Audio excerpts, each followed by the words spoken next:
Hey guys, what's up and welcome back to Gretchen's Vegan Bakery. I am in quite a few Facebook groups, like vegan foodie groups and cake decorating groups, and a question that I'm seeing quite a lot lately is people asking how they can veganize, specifically replace the eggs in a box brownie mix, and I cringe when I see the answers that people are giving. They're like, just add flax, just add a banana, just add applesauce. Like, okay, yes, those things do work, like it'll still work, but is it good?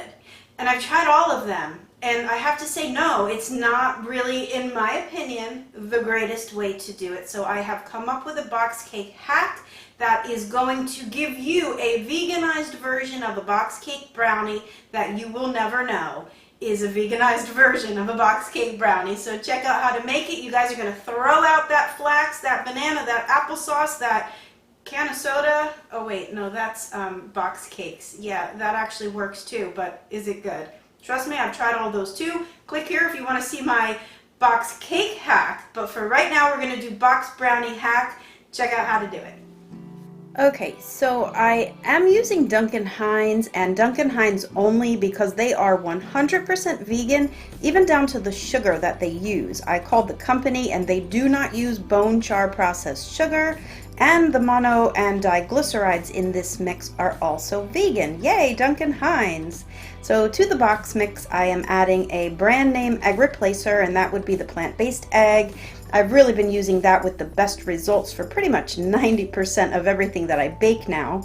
Baking powder to compensate for the lack of eggs, some additional flour, which is definitely going to help bind this recipe, some cocoa powder too. Because of the addition of flour, I felt that the chocolate needed a little bit of a boost.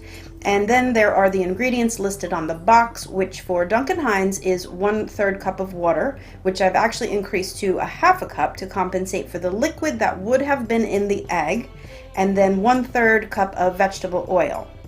Now, just as the directions on the box state, you're going to mix the liquids into the dry ingredients and then just beat it smooth.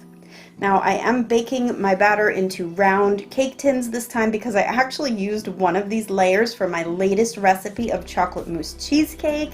If you guys haven't seen that one yet, you are missing out on the most amazing thing ever, so be sure to click through at the end to check out that recipe. But of course, you can bake this entire brownie batter into their recommended pan sizes of 8" by 8" square or 9" by 9". But this round brownie is kind of adorable though, with a simple icing of ganache and my homemade sprinkles. They are just perfect and so easy to make.